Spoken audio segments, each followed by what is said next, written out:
So Fare for All is a low-cost grocery sales program where we work hard to increase access to healthier foods for those who might not be able to afford it in the grocery store.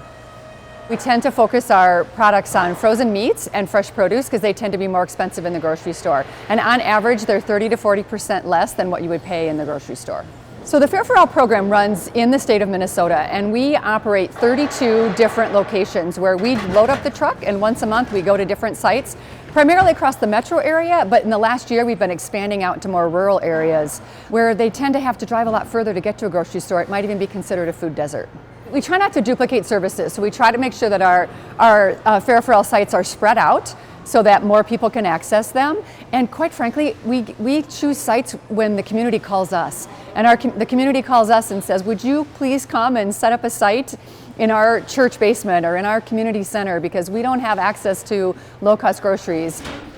The largest percentage of our Fare for All customers are that group that it makes a little bit too much money to get any government assistance. So they are struggling to pay their bills, and sometimes food is the last thing that they can pay for. So Fare for All reaches that person who really needs to stretch their food dollar because they can buy a lot more with that food dollar by participating in our program.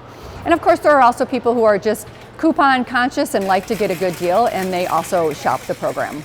And then the third customer group is the folks who are on food stamps, and they can go to a food shelf once a month and get food, but then they have to purchase, food for the rest of the month, and they really, really need to stretch that food dollar, so they shop Fare for All as well. We've been trying to figure out how to get more folks who are on food stamps to be aware of the program. And we utilize our food shelf partners and other social service agencies to get the word out to their clients. They tell their clients about Fare for All and what a great deal it is to get more food for their dollar.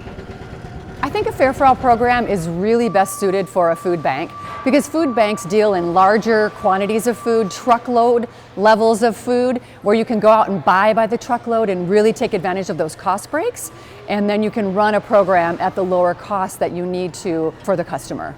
We're able to use our buying power to buy in bulk. So it's kind of a food cooperative program. The more people that participate in purchasing Fare for All products, the lower the prices we can offer. So we go out and work with our vendors and we look for the best deals in the marketplace. We get a lot of opportunity buys offered to us so we can keep our costs low and operate as efficiently as possible. The program does break even. It is a completely self-sustaining program.